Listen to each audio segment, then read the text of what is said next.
Mikhail Alexseev from San Diego State University, asking how Ukrainians want to end the Donbas war. Which tends to mean, yeah, I know that tends to mean. So where is but anyway, the presentation? Slide.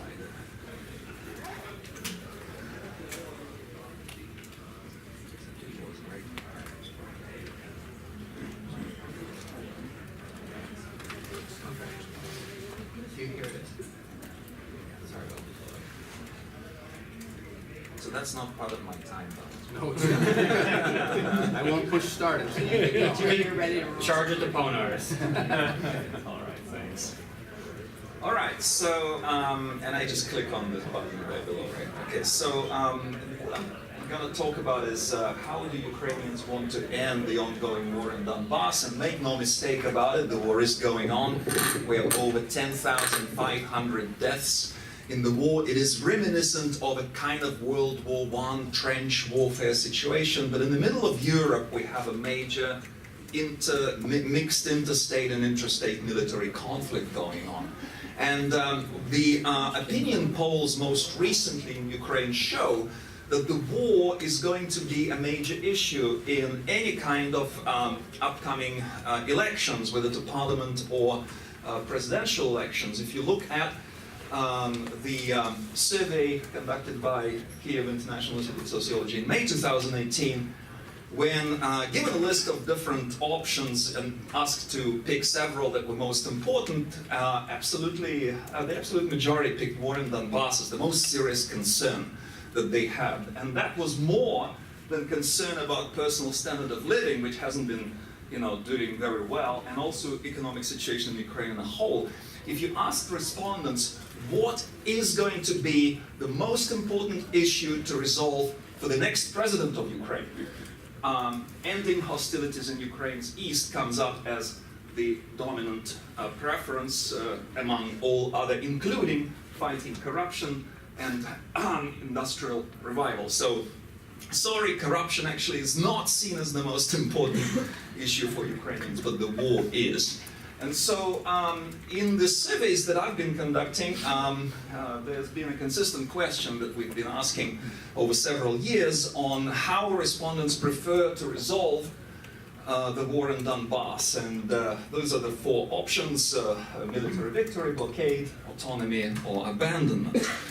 Now, I looked at survey data conducted by the Institute of Sociology of the Ukrainian Academy of Sciences, which is the closest you probably have in Ukraine to Levada in Russia.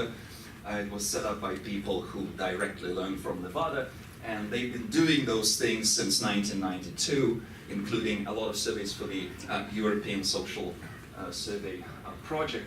I also conducted focus groups in different parts of Ukraine with the help of the Institute, and personally conducted interviews in those cities. So most of the data I will present is from the survey, but illustrate some of the logic based on interviews and focus groups. Now, so first of all, what are some of the trends in terms of what Ukrainians prefer to do? Well, the biggest thing that sticks out is the growing uncertainty. Over time, you see it hasn't been low in 2015, it increased even more by 2017. And part of it may be because the choices are framed in such a way that respondents may perceive that, well, none of them on their own may actually work, some combination of them may work, and therefore it's very hard to pick one single option, so they opt for don't know.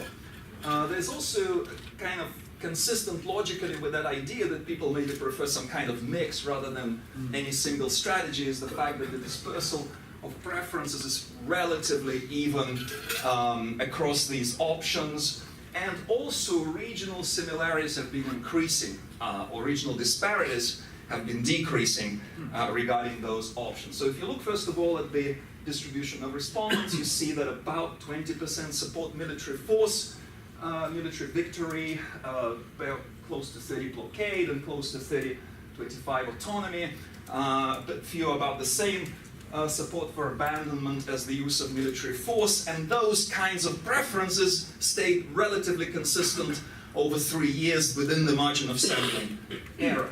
And here you see that the difference is actually across the regions on two issues, on the use of military force and the blockade, have diminished, particularly on the military force. In the west, support declined, but in the south and east, it increased, and the blockade as well.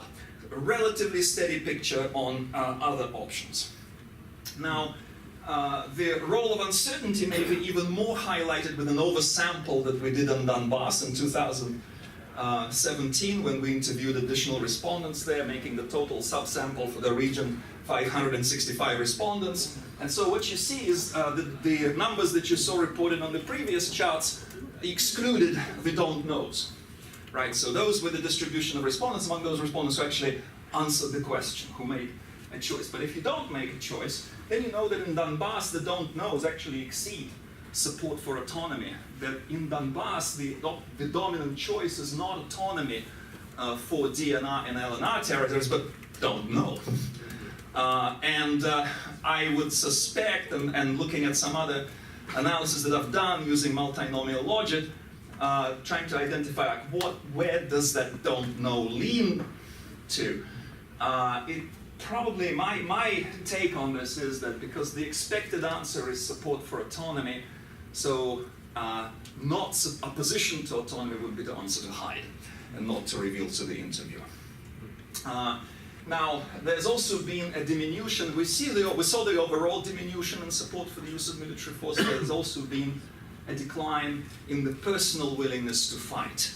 But here is the logic of that uncertainty, and also illustrates the fact that people consider different options.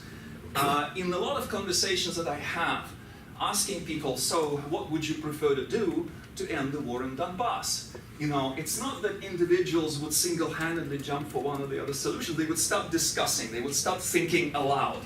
And they start thinking aloud kind of like this, by ruling out different options. So when in this particular case, in the focus group, when the moderator asked them whether they should support abandoning the territories, they started considering different pros and cons. And this interview that illustrates too, this is from Kharkiv. Again, you have a lot of consideration what kind of conflict it is, geopolitical nature, and ruling out nothing, no positive solutions are there, but we cannot really give it up either, right? So you have that kind of very, very complex uncertainty. But I think that also, if you read into this, that behind this uncertainty, there's also the idea that not one single strategy, but some kind of combination of strategies would probably be most appealing to those people who represent the largest, actually, segment of respondents. Now, political correlates and implications. I looked at two indicators. First, how do these preferences for resolving the Donbas conflict relate to President Poroshenko's approval rating? And basically, those who support autonomy are likely to view job performance as less effective. Those who support military victory and blockade see it more positively. And those conflict resolution effects are actually stronger than regional effects. For instance, in Donbas, if you run a regression model for presidential approval rating with standard predictors, Donbas actually matters. It may appear that Donbas reduces support for Poroshenko quite a bit. You throw into the same model the question on support for autonomy, and the effect of Donbas disappears. In other words, it doesn't matter if the respondent is in Donbas or in, say, Odessa. But if they support autonomy, they're less likely to support Poroshenko. So the same now military victory overrides gender effects, blockade is stronger than income and language. So these are very strong effects that cut across region and various socio-demographic characteristics. Well, finally, the preferences for the vote for different parties. And the question in the survey, which party would you vote for if elections to parliament were held today? These are only the relationships that were statistically significant. So military victory relates to support for Poroshenko, Samopomich, and Ukrop. Interestingly, not for Batkivshina and Tymoshenko. They are more likely to oppose the opposition bloc as a unitary, and it's flipped on the autonomy. So that seems to be actually a bigger divide than regional divides in Ukraine on these for electoral preferences. Blockade, this is where Poroshenko has the advantage actually. That's a sizable group, 25-30% of respondents, and this is where only Poroshenko gets associated with, positively with support for the blockade. Also, people who support the blockade are statistically more likely to come out and vote than people preferring other resolution options for Donbas. And it doesn't favor the opposition bloc and za Zhytya. So actually the blockade for Poroshenko is a rather winning political option. I may ask, where do the don't knows? Well, the don't knows don't relate predictably to any party position, except for also they relate significantly to the respondents who say, I don't know who am I going to vote for in the next election. So that group, 29% of respondents, is actually kind of up for grabs in this. And given the fact that if you analyze the responses and how they get torn apart by considering these different options, so my take on it is that some kind, or whoever candidate of whichever party is going to present some kind of strategy for conflict resolution that can address the different complex approaches, and so that people can see that it's not just one single-minded strategy, but a reasonable combination of different approaches. That is, I think, more likely to be politically salient and advantageous for candidates who may run in these elections. So, multiplicity of views wins, and the one thing that I noticed also in the survey is that Ukrainians generally support for democratic institutions, democracy as the primary way of development for Ukraine, things like freedom of speech and checks and balances. Those attitudes have held up regardless of the war, whereas in a considerable number of studies those attitudes decline when countries have experienced conflict on their territory over 1 year with more than 1,000 casualties. When in Ukraine we already had a conflict going on for more than 3 years and more than 10,000 casualties, and still those attitudes hold. So somebody sometime, maybe, if you're a grad student or researcher, explain the puzzle of Ukraine's stoical support for democracy in wartime. Thank you very much.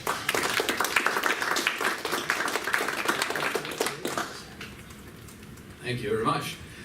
Our next paper is on the damage to healthcare infrastructure in Donbas. It has 3 authors, all of whom are here, but only one of whom is presenting. Erik Herron from West Virginia, Cynthia Buckley from Illinois, and presenting will be Ralph Clem from Florida International University.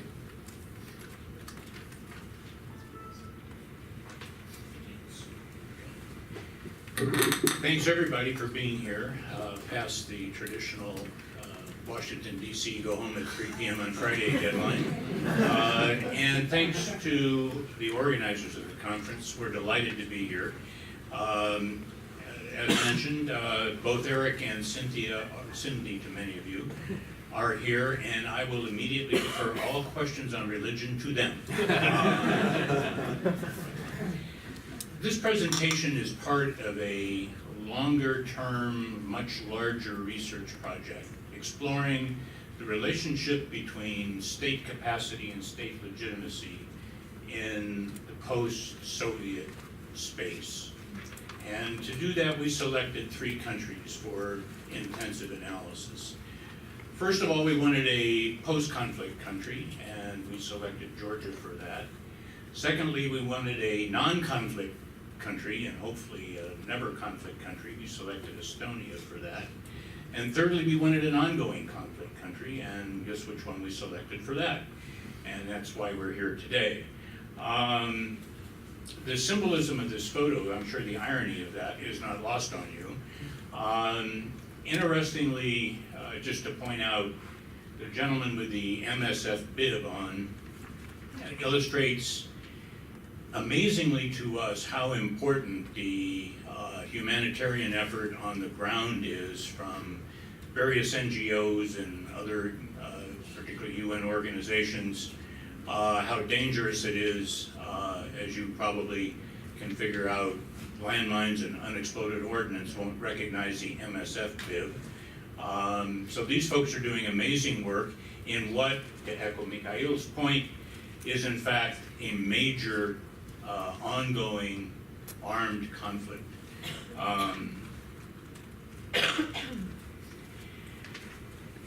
To measure state capacity, we decided to look at three different deliverables, if you will. The first one being education, the second one being elections, and the third one being healthcare. And in order to get at those, we began to compile data from each of our three countries within the overall study on the extent to which these deliverables are in fact being made. I'm going to come back to the conceptual framework, believe it or not, at the end of the presentation, but suffice it to say that going into this, we're figuring that a better delivery level equals a higher degree of state legitimacy among the citizenry serviced in those three different areas. As we got further and further into this, particularly when we were looking at the Donbas, we were struck by the fact that there was an extraordinary level of physical infrastructure damage done in the region, which sometimes I think gets lost in discussions of this conflict. We talk about politics, we talk about geopolitics, we talk about the reasons for the conflict, the language issues, ethnic issues, and we talk about the composition of the population. We discovered that there's really been relatively little work done on what's actually physically happened on the ground as a result of the conflict. There's been some work done in infrastructure, the mines, the destruction of heavy industry, roads, bridges, water treatment plants, but the one big kind of void that we saw was what's happened to hospitals and clinics, which are, if you'll forgive the expression, at the pointy end of the healthcare delivery part of this state capacity function. We realized that, of course, there's a lot of talk going on about this, not necessarily in the context of Donbas, but certainly in the context of Syria. Attacks on health workers, attacks on hospitals, is recognized, I think, widely, universally as an extremely serious problem in terms of basic human rights. The World Health Organization, WHO, is tasked with actually trying to determine how much of this is happening. We, of course, turned some of their work on Donbas to begin this project and found that we actually had to back up one step. I appreciate that the title of this slide is provocative, but at the very outset, we want to dispel the notion, again echoing Mikhail's point at the beginning of his talk, we want to dispel the notion that this is some kind of magic mumbo-jumbo hybrid warfare. There are people who believe that it is. There may have been a brief period, as most of the people in this room know, where there was something like the little green men phenomenon and the takeover of public buildings and so on and so forth. But certainly by the fall of 2014, this had escalated into armed combat of a major warfare nature, involving infantry in organized units, armor, heavy artillery, multiple launch rocket systems, and the kinds of physical damage that's caused by that kind of weaponry.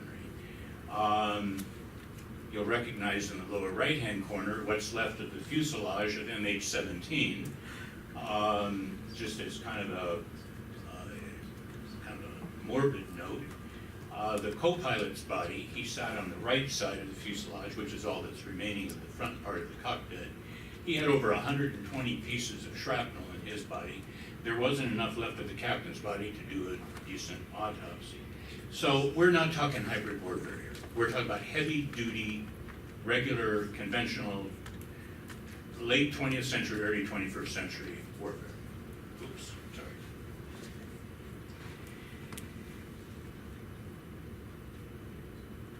So we decided that we would begin to look at, to inventory, and to geolocate these major medical facilities within Donbas. And frankly, when we began to tally them up, we were stunned. We, at that point, stopped and said, you know, we think it's probably worth our while now to push some of the other work back and to focus more deeply on this particular aspect, that is the infrastructure damage done to healthcare facilities. We were so interested in this that we decided to take it to Josh Tucker, who is in fact in the room, and he was nice enough to facilitate our publication of our initial results, initial findings in the monkey cage. Then we found out that when you get something in the monkey cage, all of a sudden your telephone starts to ring and your email starts to go crazy. And it prompted us to really dig in a little bit deeper to try to push that research from the monkey cage piece even in more detail. So we have geolocated. That's not an easy thing to do, by the way. We have a particularly adept 19-year-old undergraduate student at the University of Illinois who is a GIS expert and has been invaluable. His name is Jared Fox, I'll mention it now. We looked at official and NGO and press reports in Russian and Ukrainian press reports to itemize each of these different locations. And then we went back and we looked at WHO data. WHO originally had come in relatively low on this. Later they came in about up to where we were, 150 healthcare units shelled. Our number of 88 is a little bit lower because there are probably some repeats, and they're also probably using a different definition of what constitutes a healthcare facility. Why so much damage? Simply put, early, modern, 21st century heavy weaponry, especially rockets and heavy artillery, which, as the Army says, is indirect fire. That means is you're firing at a target that you cannot see. The rockets, the dreaded Grad, which you probably read about, you could launch one from here and go and fly it over Springfield. Heavy 152 millimeter artillery would go well beyond Rockville, Maryland. And again, the target being unseen.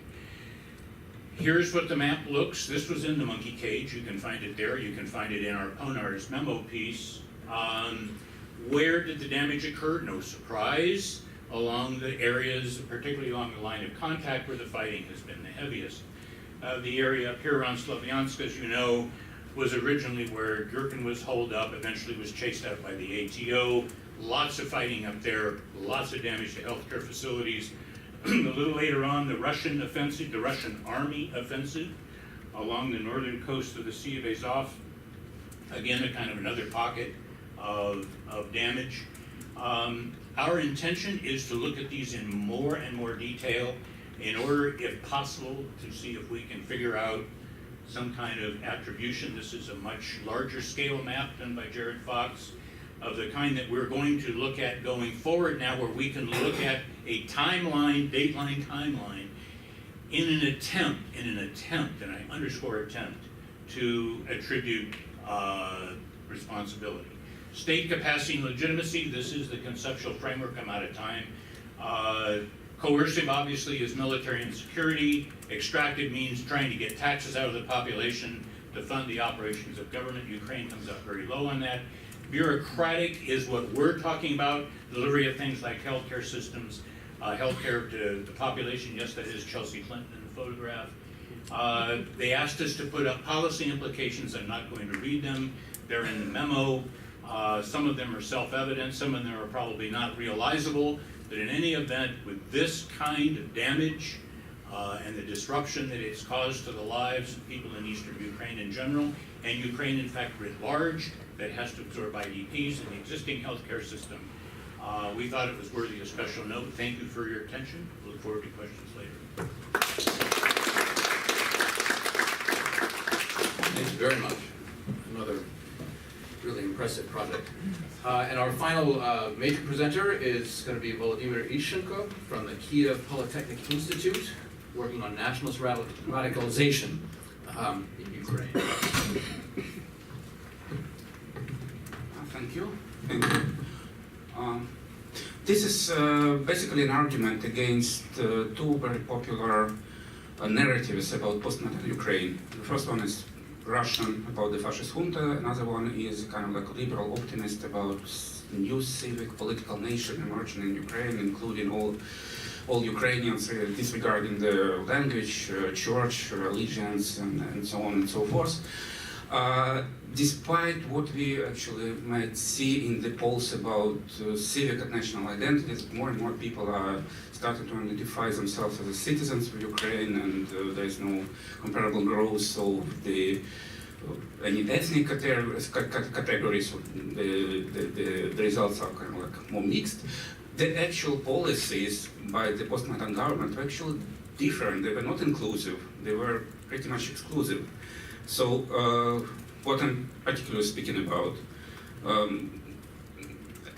the politics of memory, for example, the inclusive politics of memory in Ukraine, for me, would be something that allows both the supporters of Bandera and also the supporters of the Soviet Union. But in reality, we've seen something different. Not in the way that it existed in the 90s, where it was actually quite eclectic mix, but something synthetic should have been created. But in reality, we have more and more state support for UN and UPA symbolism. Slava Ukraini, Heroyam Slava is an official greeting in the army now. October 14th is the national holiday now. The red and black flags are now displayed at the national holidays by the decision of some regional authorities. And at the same time, we have decommunization, ban of the Communist Party, dismantling of the Soviet monuments that remained by 2014, renaming of the streets and so on. So it was not inclusive. The same is with the language and expansion of the use of Ukrainian language in the public sphere, which is actually more supported by the population than nationalist politics of memory or decommunization. But nevertheless, this is something different than what could be expected. There are policies that try to limit public use of the language, and particularly in the schools. It was the motive of the recent law on the education, limiting the use of the national minorities languages in the primary and secondary schooling. And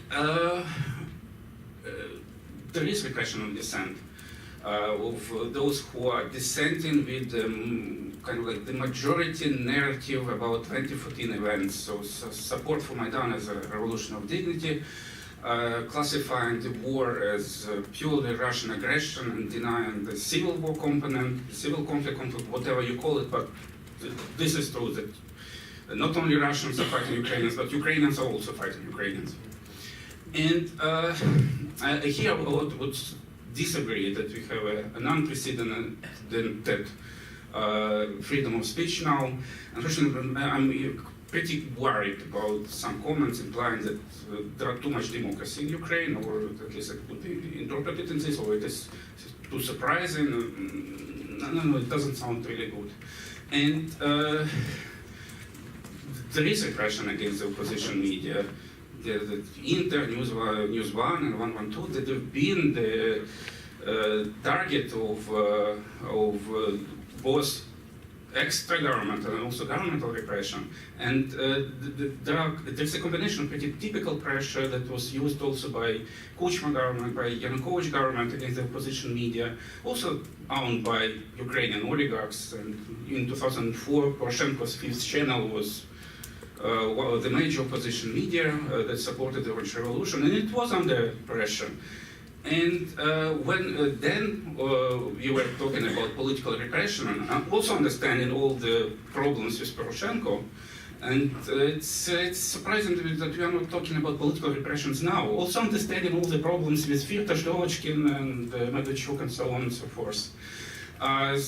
And also, what is untypical is actually an extra-legal part of that repression, when it is not only the governmental searches, the fabricated criminal cases, but also when it comes to arson in studio of the major TV channel Inter, done by the radicals, but also this pretty obvious collusion with Avakov, the Minister of Interior, who started to make this hysteria about Inter, and the attacks against the journalists, and all this online hysteria about what is said wrongfully in the studios of those channels, and so on and so forth.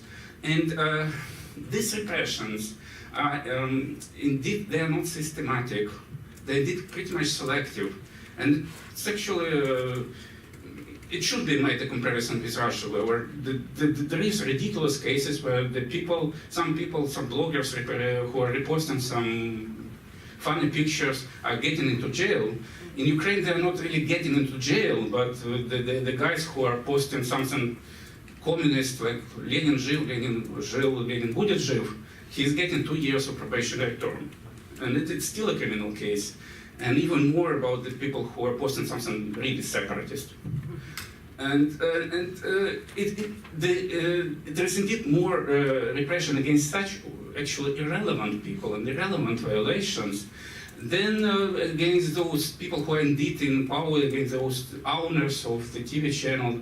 Not so much direct repression against Medvedchuk or Firtash or Levachkin, but this is not because the government has become more democratic. It is because the government is weak and the law enforcement is inefficient, it is corrupt, it's working badly, and probably there are also some supporters of those oligarchs within the law enforcement. And also there is selective attention from the West against some particular cases, and also the different ability of the targets and victims to defend themselves. And this explains better the selectiveness and unsystematicness of the repression than any genuine democratic change in Ukraine. So, and the question about pro-Russianness, it's if you are serious about making any compromised solution for Donbas and Crimea, if you are serious about not non-military victory, but a kind of like dialogue and then a compromise, then it's important to reach that compromise if some of the opinions are immediately blamed as the opinion of the enemy. And what for? Why is it all happening? It is not only because of the war, and this is should be pretty clear, because it doesn't actually help to win the war. All the strengths are only playing into Russians' hands, because they allow Russia to say, okay, your Maidan was not about democracy, freedom, and against oligarchs, so on and so forth. It was exactly about banning Russian language, it was banning Soviet legacy, it was about Bandera, it was about banning the opposition opinion. You see, we were right, and you were actually fighting not for democracy, but for this nationalism. And obviously it alienates part of the population from the new regime, and it doesn't help to unite the country against the foreign enemy, but it only exacerbates the internal divisions, which were not created by Russian propaganda. They actually existed, and there were pretty serious opinions, pretty serious reasons for the people to believe in these things as they believe to.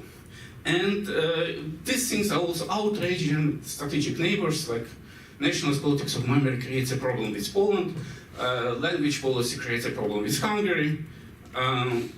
It is also not because of the ideology of the major decision makers in Ukraine, because they are pragmatic, opportunist people, and not radical nationalists, so it's not really fascist junta actually.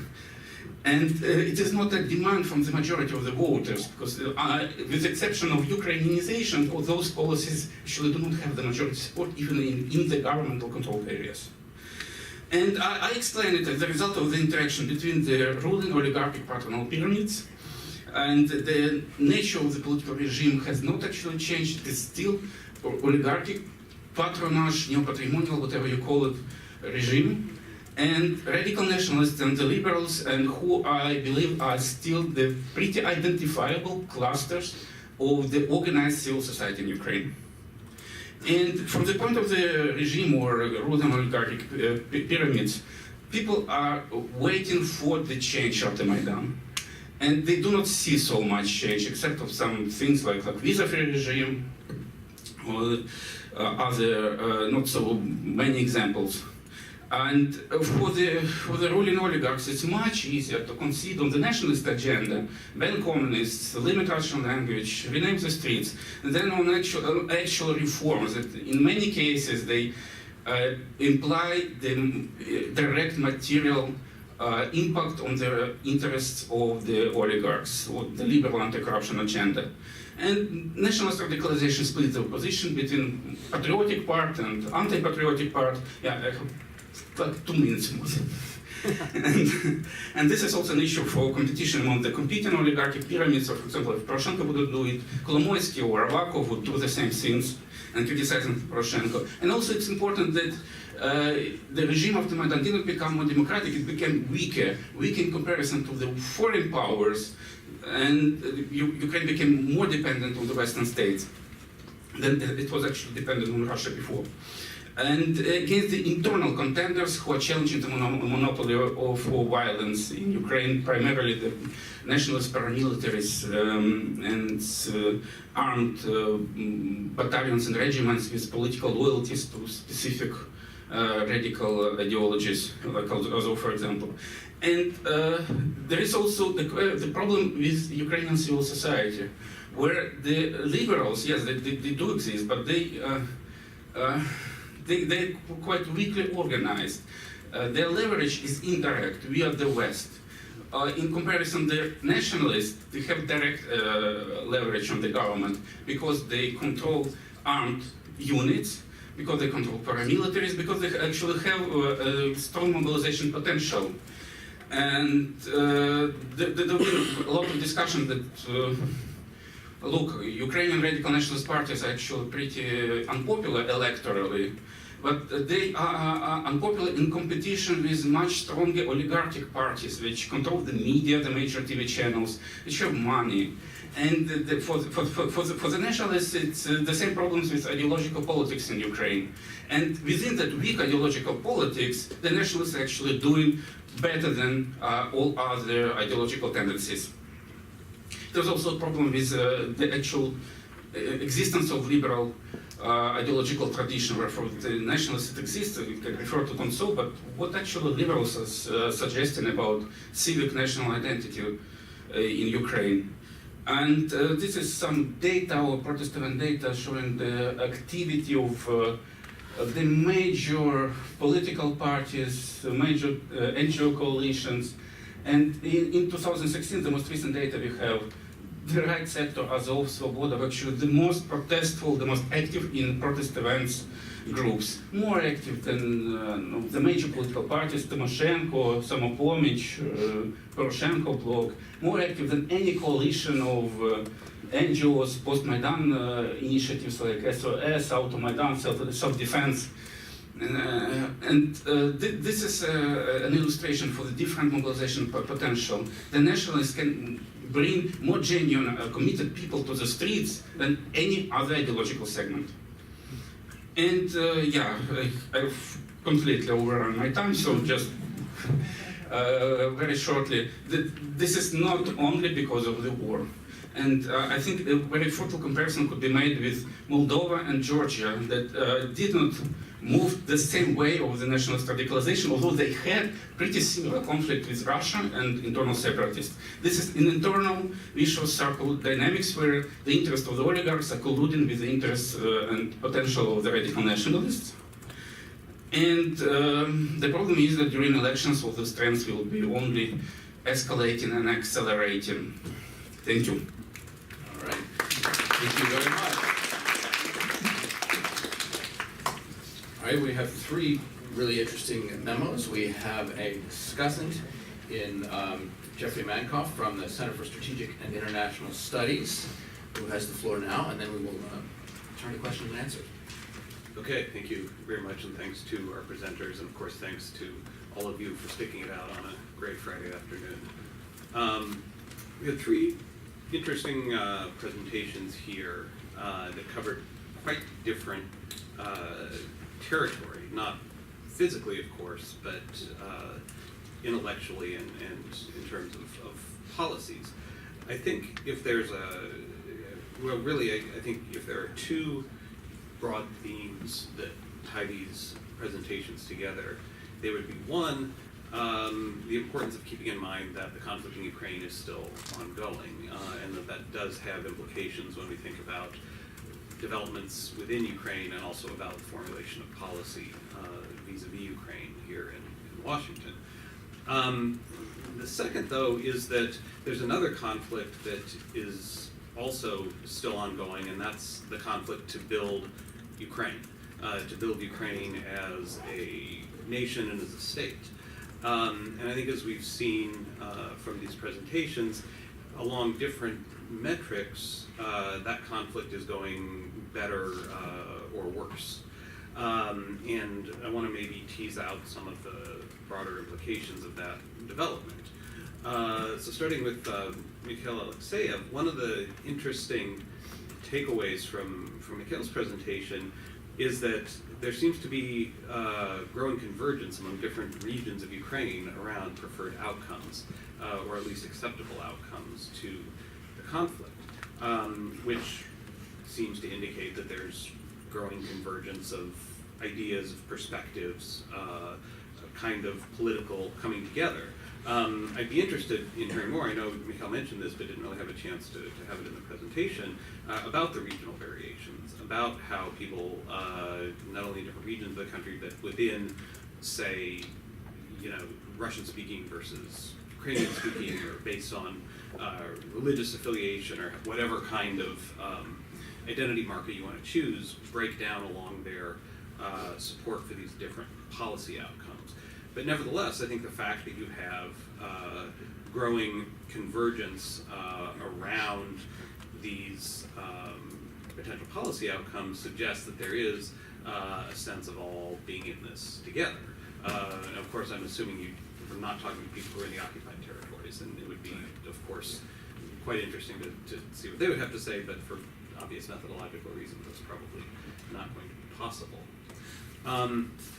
In terms of Ralph Clem's presentation, this question of state capacity was really front and center, and I think highlights here how the war itself, while it may be, as an article I was reading the other day put it, the midwife of a nation, it's at the same time in some ways inimical to the birth of the state, or to the continued development of the state. Because I think what we see here from the data that Ralph's presented is that in the field of infrastructure and healthcare specifically, whatever other problems Ukraine has had in building a functional healthcare sector have been badly exacerbated by the fighting. And the longer that the fighting goes on, the more difficulties Ukraine is going to have in terms of its ability to build, construct, consolidate, and operate that kind of infrastructure, healthcare, and others. So, here as well, I think the imperative of understanding that the war itself is ongoing and has implications beyond, the strategic ones, as Ralph mentioned, is really important. And this also raises a question that I'm going to get back to at the end.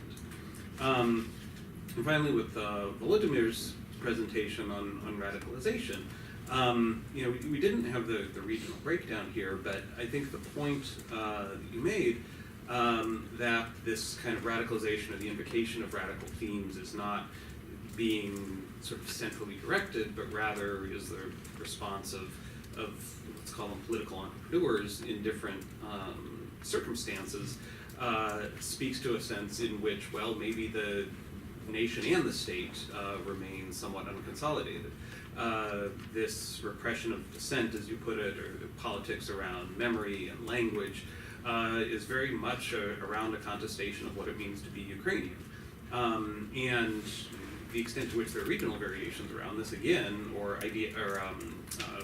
variations around self-identification on the basis of native language, place of birth, religion, or the like, would also be very interesting because of what it would say precisely about this question of the extent to which Ukrainians of all of these different markers are actually coming together. But I think it also speaks to, again, the weakness of state capacity, that individuals within different locations, whether in the central government or regional governments, local governments, within political movements, are capable of mobilizing around these kind of issues. It means that the state hasn't provided any kind of better sort of alternative. Okay, so what does this all mean, I suppose? Well, since we're in Washington, of course, it's worth asking the question, since we also probably all studied Lenin at some point, but I think that's a reasonable question. We have problems here that are not specific. There's specific problems. The fact that there's not a functioning healthcare sector in Donbas is a very specific problem, but it's also part of a much broader systemic problem that needs to be addressed both at the Ukrainian level and at the international level. And so then the question that I would pose to all of you in some ways is about the specific problems that you've raised. What can the Ukrainian government do to build consensus around ending the war in Donbas, whoever chooses to do that? How can the international community of the United States help? How can we, they, us, everybody, improve Ukrainian healthcare systems in a war zone? And especially because there is a war going on there. Fighting is still happening. How do you do things like repair clinics and get doctors to go to villages when you have active shelling by Grad rockets going on? Is there anything productive that can be done absent a sort of larger political solution? And then similarly, when it comes to radicalization and the mobilization of discontent, political entrepreneurs in Ukraine, as you said, have their own reasons for latching onto these themes, whether they believe in them or not. But I would argue, and I imagine there's probably general support for this proposition, that this kind of radicalization, to the extent that it's a genuine phenomenon, is not a good thing. And that if it's an indigenous problem to the Ukrainian political system or Ukrainian political culture, for reasons that we can talk about, how do you deal with it? What's the appropriate response?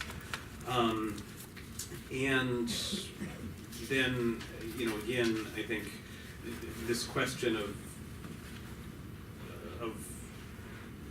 what is of how much is there a single Ukraine? How, on all of the issues that we've been talking about in here, to what extent is this notion of Ukraine coming together around whether it's a common understanding of the way out of the morass in Donbas, or around responsibility for humanitarian relief in the occupied territories or the war zone, and around identity and the creation of a political community. How unified is Ukraine around these issues, and how big of a problem is it if it's not? Fantastic. Thank you, Jeff, for weaving those threads together really well. And so, as I said at the start, we will turn directly to question and answer, but the first question will be a comment from a previous presenter, another Kornos member who have done research recently that's directly relevant to the questions we're talking about. That's Alexseev Herron from Kiev Mohila Academy. When we first talked about this option here, my opening bid was 2 minutes, his opening bid was 5, so we ended up at 3.5. No, 4.5. Wow. And then there was a little bit of communication breakdown. Actually, because I have data to all the issues which Jeffrey raised. I have regional breakdown. So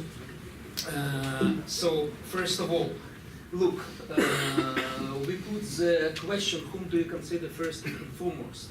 Citizen of Ukraine, resident, regional identity, citizen of Soviet Union. So actually you have increase in identification being citizen of Ukraine.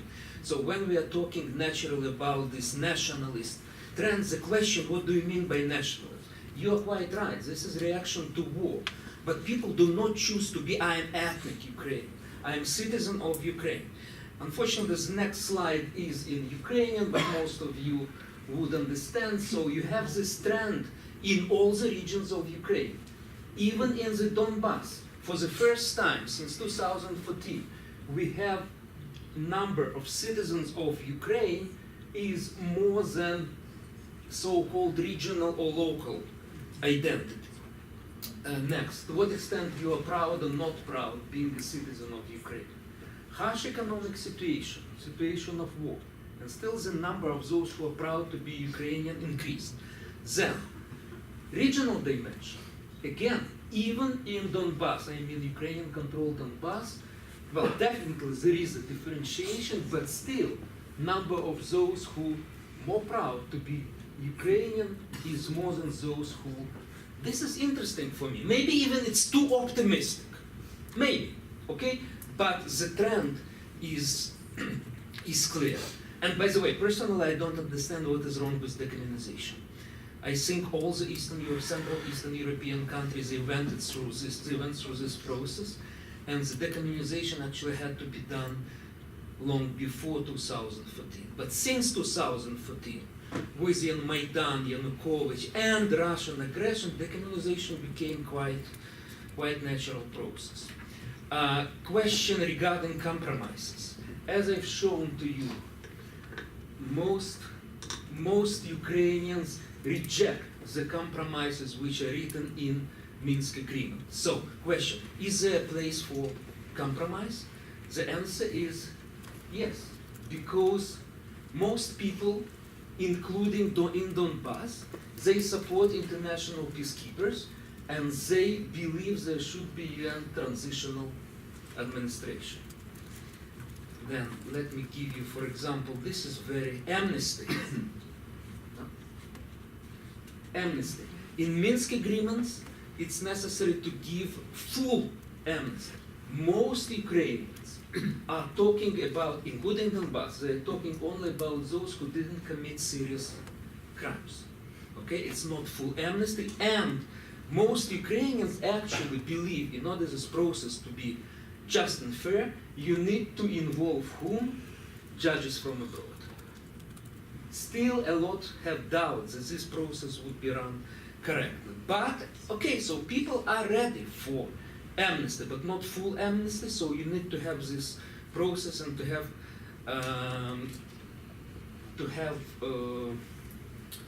transparent process. Then, very interesting point is about so-called municipal police in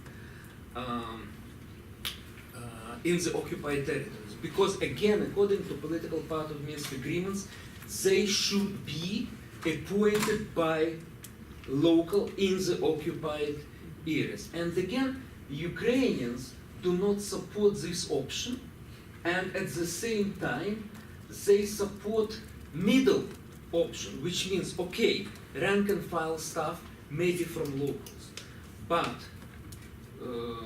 commanders, okay, they should come from Kiev. So kind of compromise. Well, for debate. By the way, according to local judicial bodies, again, this is very strange provision in Minsk agreements, which is saying that they should be selected by local in the occupied areas.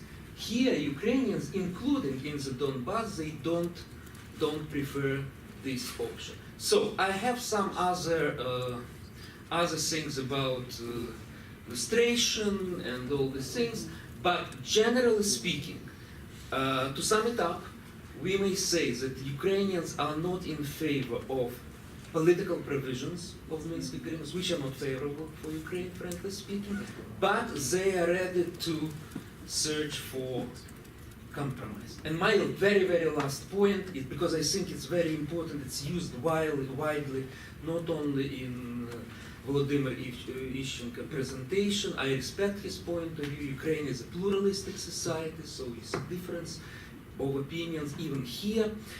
But I think when we are talking about nationalist-controlled battalions, this doesn't correspond to reality. Okay? Because most of volunteer battalions which appeared at the very beginning and which played important role, now they're integrated into the system of either Minister of Defense or National Guard. The influence of, say, radical nationalists is definitely exaggerated, maybe with exception of Azov battalion, maybe. So they are actually under control. But where is the problem? The problem is that many veterans of war, they're coming back to Kiev. They're not members of these battalions anymore. Battalions are fighting on the front line. But they're dissatisfied with what's going on in the country, with what's going on at the front line, and they are marginal, electorally they are marginal, but they are very vocal. They may organize these protests, and what is really important, they can be manipulated. Don't forget about that. Because we have so-called, we call them so-called, we liberals call them so-called patriots, because what they are doing is actually playing into the hands of Putin. Destabilization in the center of Kiev, made by so-called patriots and radicals, plays into the hands of Putin. And that's a very important thing to remember, because again, they are manipulated. So, well, but I believe this is a food for further certain debate. Thanks a lot. Thank you very much. And thanks to the chair who kindly allowed me to appear again. We appreciate you doing so. Thank you very much. So we've got 3 and now 4 data-rich presentations on crucial questions in Ukraine, especially Donbas. I'd like to take questions. I'd like to gather actually several of them. When the microphone comes to you, please identify yourself and your affiliation, and then we'll let the panelists start to respond to sort of any threads that come out. Start over here. Hi, Keith Darden, American University. Quick question for Alexei. The data that you have, that's from December 2017. The Donbas data is presumably rump Donbas. In other words, the Donbas territories that are under the control of Kiev. Right. Yes. Okay, so that's not really representative of the Donbas population, Right. and you shouldn't represent it as such. It's very misleading to do so. just- Yeah, not you. No. This is Alexei's data. But there's also a recent most recent Kiev International Institute of Sociology poll from August 30th to September 9th that had 10,000 respondents. This massive poll, so you can get the very precise measurement of the regions. And in that poll, the vast majority of Ukrainians across all regions supported diplomatic settlements of the conflict. 11% are supporting, 10% are supporting taking, sort of violence to reincorporate these territories. About 10% also support just, letting them go. But mostly, Ukrainians want this settled. And so, maybe it's not the specific details of Minsk, but, I think this speaks to Volodymyr's point, which is that, there's some disconnect between the position taken by the elite and the general attitudes, the majority attitudes of Ukrainians. It's not that the elites are constrained by a bellicose Ukrainian public that is, pushing for, centralized control for Kiev over the Donbas and national community of some kind. It's that there is something different taking place from the elites in Kiev that's out of sync with the population. And that, I just wish you guys could speak to that a little bit. All right, thank you. See some other hands go up. All right, we'll go here. Joshua Tucker at New York University. Ralph and team, and Erik and Cynthia.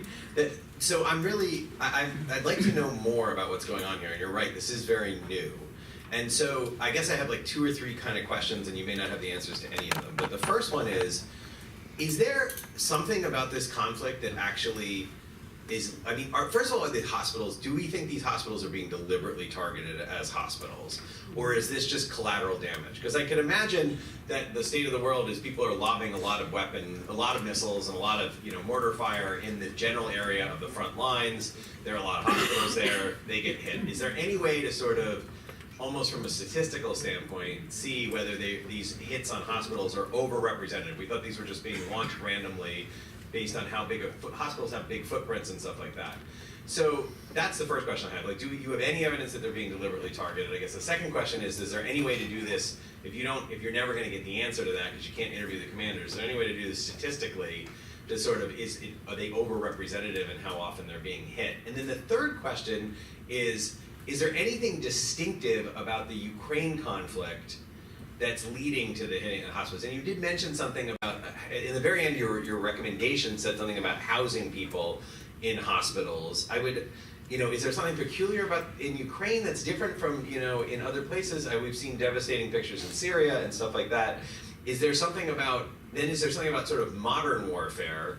Because I would expect that in modern warfare, where there's more precision-guided ammunition, it would be easier not to hit hospitals. And in a sort of modern warfare social media environment where you're going to take a PR hit for hitting hospitals, there'd be both more incentive and easier not to. So that makes your findings even more surprising here, unless we just don't know anything about the baseline, and actually it's slightly better in Ukraine than it was 20 years ago when there were these kind of conflicts going on. And then finally, I would just love some context about the history of this. Like, is this a Geneva War Crimes Convention thing? Do we know in World War II, did hospitals not get hit when Berlin and Dresden and places were being bombed? Or is this just, you guys are just surfacing something that's been going on forever and we're sort of all horrified about it right now? Thanks very much. All right, I saw two other hands go up. We have one here. We have only one mic, is that right? No, we have two. We have two, there's the R.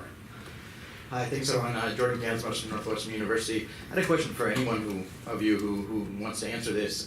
Just in political science, broadly speaking, there's this long tradition that war makes states, obviously, that I think many people are familiar with, and then more recently with the famous development states in Eastern and East Asia, there's this notion that because of the external security threats that made elites unify and build great state institutions.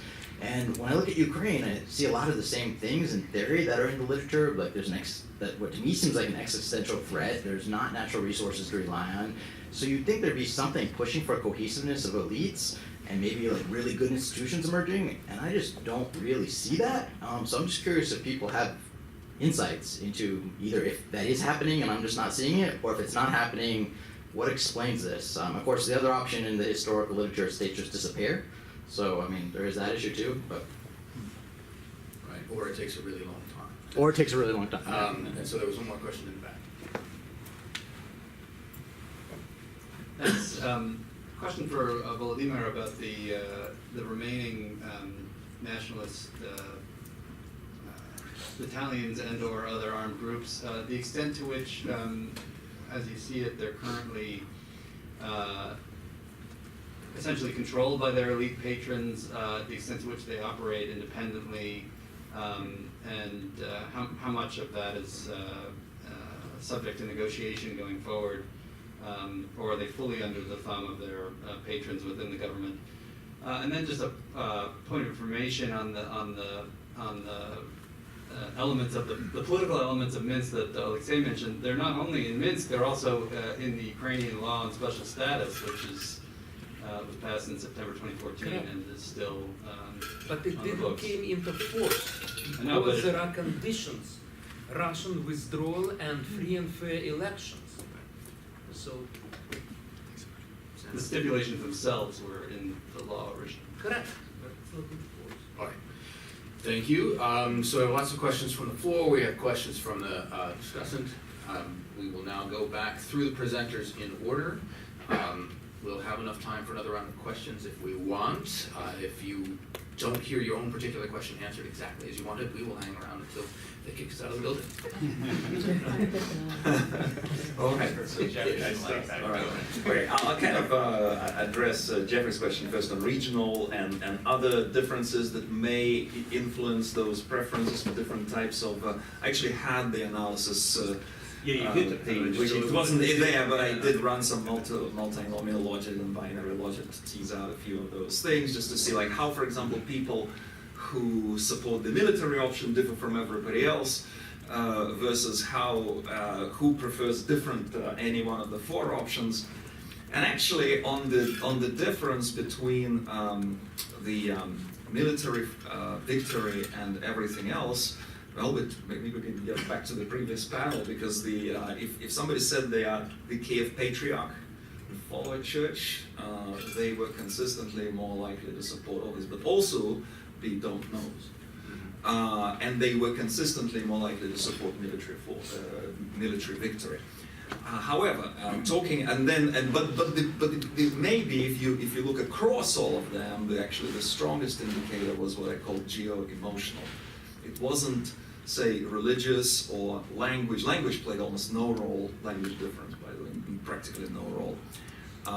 And region mixed. You know, Donbas, for example, they would be more likely to oppose, slightly more likely to support military force and blockade, but not necessarily support abandonment. In the West, though, they would oppose blockade and autonomy, but not necessarily support military force more consistently. So, you know, and that may explain why the preferences for conflict resolution kind of cut across region, because regional identities don't seem to generate a very consistent package of those conflict resolution preferences, although there are some indications one direction or another. But the geo-emotional one is the perception of Russia as being the external aggressor. That is the across the board. You know, people who believe that their country is under attack externally, you know, they're more likely to prefer military victory, and also the gains from Euromaidan. If asked whether you gained or lost in 2004, actually those who believe they gained are more likely to oppose abandoning fighting till military victory. However, talking about which, the 2018 data that Alexseev presented and Keith cited, showing smaller number than in my 2017 poll supporting military victory, is consistent with the trend that I detected, that was the gradual diminution over the years in that support. But it might actually, the questions were also worded differently, and there's difference there, because in my surveys the question is whether you support the continuation of military action, which a lot of people interpret that as basically defending your country, because they see the DNR as initiating attacks, and so it's important to continue. So it's not necessarily support for the military offensive, right? It's support for the application of military force. Many of these people feel that if you don't defend, then Ukraine will lose more territory, which, you know, I don't believe is such an outrageous view to hold. Given the dynamics, you know, the Putin picking up low-hanging fruits in the neighborhood. On that, and then actually on war make states, because this is the question. You know, I look at how war exposure affects all these different things, you know, direct or indirect, and in some ways, you know, if you think about it, two comments on that. One. Well, there is also Sun Tzu, who wrote way before Parsons, you know, and who said it's impossible to wage a war and build a state. So you have to win the war first, then build the state. And that's why I think Russia's strategy is so pervasive and despicable, because it's the continuing feeding of military conflict to prevent Ukraine to build the state, and a lot of alarming trends that may, you know, I know Volodymyr was speaking with great passion. Indeed, ideological parties, radical ideological parties, even when they're very small, like Svoboda, you know, 3%, between 2 and 4% in different surveys of support, you know, in Ukraine, at the time of crisis, they can pose threats to, you know, Weimar Republic can be one example, and things like that. So they have to be kept in mind. But at the same time, you know, the broader issue is that Ukraine is coping with this situation. There is a major war going on, and Ukraine needs symbols to ascertain itself. And talking about the symbols, you know, I actually have also a different view on that, because it may be alarming, say, the red and black flag. Somebody may say, well, that's associated with, you know, collaboration. That's and Bandera. Slava Ukraini, you know, may be attributed to those people. But things change, things develop. You know, historically, Moscow framed the use of those slogans to advance its geopolitical objectives in Ukraine. But having been in Ukraine, particularly during Maidan, you know, I can totally tell you how emotionally those slogans would be associated with something completely different. They're associated with fighting to the end to withstand the encroaching on your freedoms and basic values. So it's not about identity anymore, it's about values that are essentially, quintessentially democratic, preeminently democratic. And so after the Euromaidan, I have no issue with Slava Ukraini, in fact. You know, so that's what I would say. All right, thank you, and yes, you may use this mic. Thank you. Josh, thanks for the questions.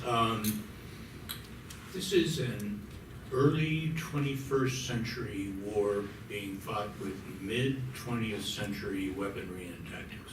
The American public is used now to the idea that warfare is essentially conducted with precision-guided munitions. At least on the American side, in most conflicts.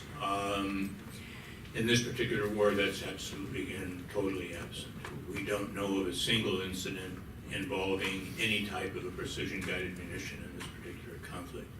Instead, what we have are these large-scale area effects weaponry attacks, which cause widespread damage and which are, again, beyond the visual range of the people doing the attacking.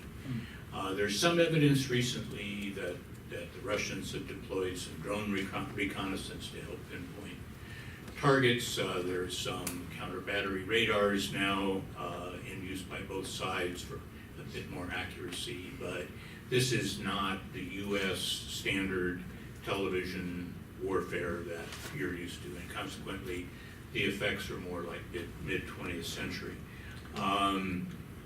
We are attempting, by using this larger scale analysis that I kind of teased you with, to put together a timeline on certain events that would allow us at least to attribute some blame for a particular attack, but at this moment right now, we have to conclude that this damage is overwhelmingly collateral. That we cannot demonstrate with any certainty that hospitals and clinics are being actually targeted by either side. Either side is obviously aware of the fact, or both sides are aware of the fact, that they are in fact destroying healthcare infrastructure. They don't care, or it's just part of the cost of doing business, so to speak. And it is, of course, a war crime to quarter troops in hospitals, to conduct military operations from hospitals, and to attack hospitals. The one issue that we're trying to do real quickly to isolate this out, we've identified two particular nodes of attacks. One in the area of Slavyansk, where we think we can find actual footage. We've seen some actual footage of attacks, for example, on the main hospital in Liman, that was clearly conducted by the Ukrainian army. On the other hand, we've got some footage and some other interesting data, particularly in the Mariupol area, where we had that concentration of hospital attacks.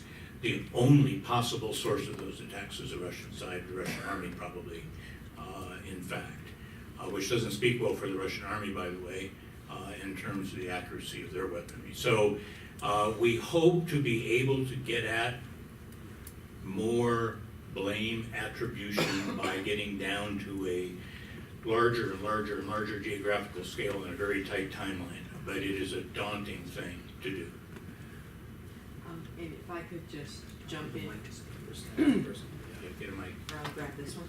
Is that okay? If I could just answer Jeffrey's question, what should we do? And I think that part of the larger project we have really informs this, because while it is extraordinarily difficult in terms of blame assessment, or at least it's difficult for us, journalists seem to have no problem giving us lots of indirect, war of words attribution, and the pattern is predictable and quite intense. We can look at our other cases in this study to get some answer to the question of what should be done. What we find in Estonia is that Estonia has opened its national health care to non-citizens. So ethnic Russians who did not take Estonian citizenship, who reside in Estonia, have full access to the Estonian healthcare system. In Georgia, interestingly now, they have just broken ground, I believe yesterday, on a new clinic that is butted up against the Abkhaz border because Abkhazia is without any medical care and people had not known where to go. Georgia very cleverly is capitalizing on this opportunity. I appreciate that ideas from Georgia and Ukraine might have been played out, so that might not be a popular idea, but I do think in terms of Jeffrey's question, we can look at other states and how they have dealt with these sorts of challenges for border populations and see some potentially very hopeful policy possibilities in the future for this region. Thank you very much. We'll turn to Volodymyr. Thank you. Push the button. Yeah. There it is. Yeah, many questions. About first, Alexei and Samuel's questions and comments were actually coinciding and we're speaking about the same things. So I'm not saying that actually the nationalists control all the battalions, but radical nationalists control some of the units. They do control it. In the case of Azov, it's pretty clear. And the right sector and Yarosh, Ukrainian volunteer army, they have not been even integrated into the official enforcement and army structure, so that they still, some of those units, they remained unintegrated and they remained basically wild. And only this summer they were not allowed to be in the front line, and it was a mess actually. I'm not sure that they were all removed from the front line. And Svoboda had their own two companies, and they've been integrated, but Svoboda also organized so-called Legion Svoboda, Svoboda's Legion, keeping all of those Svoboda activists and sympathizers within some organized structure. And in case of some crisis, that they may recreate this as an organized armed unit loyal to the Radical Nationalist Party. And to which extent they are manipulated by their patrons? That's a great question. We honestly, we don't have really definite answers to this. Because on the one hand, there have been pretty clear examples and cases where the radical nationalist veterans were used in some obviously criminal and business conflicts. So there were some patterns. And to which extent they are totally loyal, or this was just one-day business for them to make some money for some oligarch and businessman. Again, it may be different. On the other hand, I'm pretty convinced, although I cannot be totally sure, but I'm pretty convinced that, for example, Biletsky has his own personal political ambitions. And he would not like to be seen as simply a puppet of Avakov. Although they may collude on something, they may even have some hidden cooperation, which actually needs to be proven.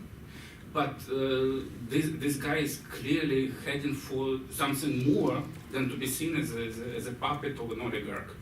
The same for Svoboda.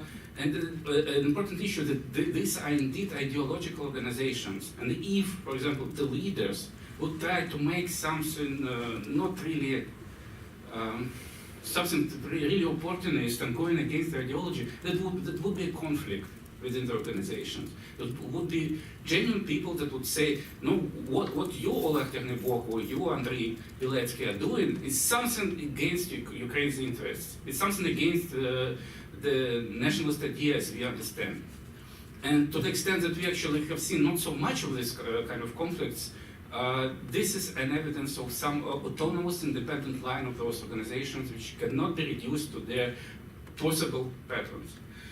And about the Mikhail, a very important note about the different understanding of Bandera symbols.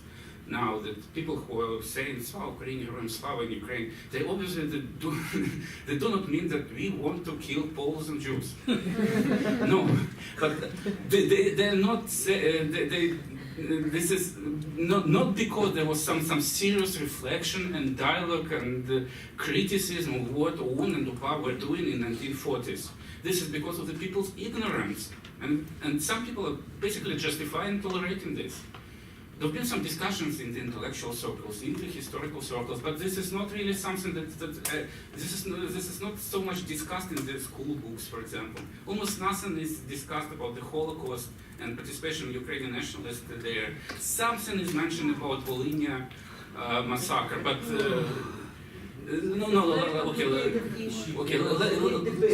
Right, which we can't solve by shouting back and forth. No, seriously.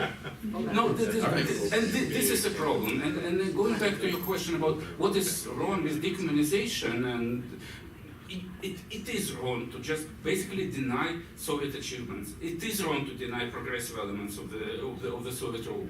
And in case of the nationalist movement, there should be also some recognition of progressive elements, that those people who fought in UPA, they were fighting for independent Ukraine, and they had reasons for that. And those people who fought in the Bolshevik Revolution and in this Second World War on the Soviet Union part, they also had pretty justifiable reasons for that. And these things should be recognized. But the mass murders, extremist ideologies, dictatorship should be basically condemned. And this is clear. This could be Soviet Union should be condemned.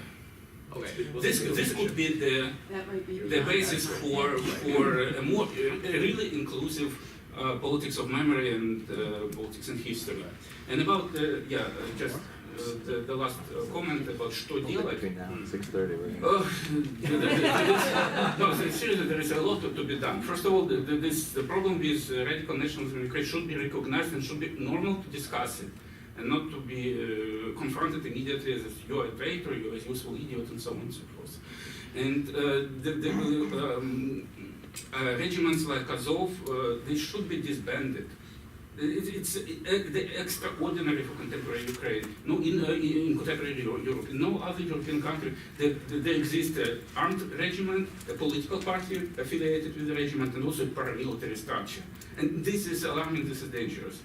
And all the attacks against political, gender, and national minorities should be properly prosecuted, and those attackers should be punished, as it is very rarely done in Ukraine. And there is a need in stronger Western statements on this, recognition of the problem, and even possibly pressure on the Ukrainian government to do something with this. And in case of anti-corruption initiatives, Western pressure was pretty efficient. At least Ukrainian government started to do this and started to implement anti-corruption institutions. There could be Western pressure on the human rights issue. All right, so we have 7 minutes. I saw one hand, and now I see several more. I didn't even have to move my eyes, I'm good. There's some chance we won't resolve the entire issue of Donbas in the next 7 minutes. So, but communication will obviously continue after, right? But so we'll start you with Maria. Thanks, Maria Popova. So my question is about what I noticed in this debate about whether post-Maidan Ukraine has shifted in one direction versus another direction. Juxtapose this debate about a shift to the fact that the next presidential election is going to feature people who've been around for 20 years or 30 years at this point. And my question is, why in the panelists' opinion, this mass social and political mobilization that was Euromaidan did not actually produce new leadership at new politicians at the highest level. Vakarchuk, maybe is new, but we didn't even hear his name, right? He's not making it. All right, and then there's one over here, right? Yes. Oh, yes. Okay. So, my question was going back to healthcare, and it's open to anyone essentially on the panel. But so, having lived in Ukraine briefly and been ill in Ukraine, my question is: what are your policy suggestions, not only to improve once the infrastructure is built, but the system in general? Because if you have the public healthcare system in general, once the infrastructure is even fixed in these regions, and then follow up to that, is the answer in rebuilding public healthcare, or is it in this private healthcare? Because my experience in Ukraine was that when I was sick, pretty sick. They said, don't you dare go to a public healthcare system, you go to a private healthcare system. So my question is, do you ditch public healthcare and switch now to private, since that's what a lot of citizens are doing anyway? Or do you work to rebuild the public healthcare system? And if so, how? And answer that in 2 minutes. They don't have 2 minutes. Yes. And the final question will be right here for now, until afterwards, at which point, ask whatever you want. So my question is more kind of like towards your research. What were your difficulties mostly in, gathering data on a conflict zone? Was it harder getting information on the Russian side, on the Ukrainian side? And if you didn't get enough data points or information on one side, what course would you take perhaps in the future, hypothetically, in order to gather those points and get a more complete picture? Thank you. All right, so presenters, I know I saw other hands. I also know that PONARS members in particular are able to track down other PONARS members and ask their questions. So we have 3 minutes left. That means 1 minute apiece. We'll go with Mikhail. Yes. So, well, one thing on the new leadership, I actually, first of all, a lot of the people who are there now, Tymoshenko's portrait was everywhere. It was on the Christmas tree, on the Maidan. In fact, Maidan made it resurrected Tymoshenko, who was in jail, and then she was freed. Poroshenko was out there. Klitschko was out there, even separating people. So I think it may have given new impetus, and certainly new people arose to power. So I think there was a blend. You never have a complete vacuum. You have people who already have some position who benefit from these events and from popular support. People who can articulate the kind of vision that resonates with what the society wants. And by the way, that's why I think in terms of society and where it goes, I don't see the radicalization and things like that in the elite. One of the interesting things that actually I thought about looking at the radicalization data in the battalions is that if indeed we have such a putatively tangible shift toward so-called radical nationalism on the part of the elites, then why are those people the most one protesting? Right? They should be agreeing with that shift and not be protesting. No, because they're pushing. Right. Well, but then where is the push? So it may mean, I think it has more to do with the war. And again, with the effects of the war, these are the people who have shed more blood, let's face it, to defend territorial integrity of Ukraine, and therefore, regardless of all kinds of ideological perceptions, as war effects are very strong, they're going to be more likely to come out if they perceive the Ukrainian government slackening off on protecting its nation. And so that's why I think the data shows that most of the protests come from those kinds of groups, because Ukraine is facing superior military capabilities of Russia across the border of DNR and LNI. And on difficulty of doing research, I stopped doing it in Russia because I don't believe it's actually all that easy, and I doubt how you can do the kind of research I was doing before there. So plus I think it's important to reach out to Ukraine and to show them that scholars in the United States care about them. All right. So we had a question for the healthcare paper, but Yeah. Dr. Buckley is going to take it. If we do away with healthcare, all these other questions are kind of moot. But the healthcare is a huge issue, but the focus here is really on... Is that on? Is it not on? I'm sorry. But the focus in our research is really on access to any care. This isn't questioning that Ukraine has a plethora of other issues it will need to develop as legitimacy and state capacity is built. That goes without saying, and they are important issues, as Volodymyr has brought up. But in public health, when you have conflict situations or when you have marginalized border populations, access to any health care needs to be facilitated rather than blocked. We cite a great summary by Judy Twigg about the Ukraine Health Service. A week ago, the Ministry of Health proposed some new changes. There are ongoing debates about reform efforts, but here the question is that in answer to Jeff's question, what we need is making sure that people need access to healthcare, and if you are putting a barrier to hold off this region from the rest of Ukraine, you're blocking a potential route of access. Excellent, thank you. And Volodymyr.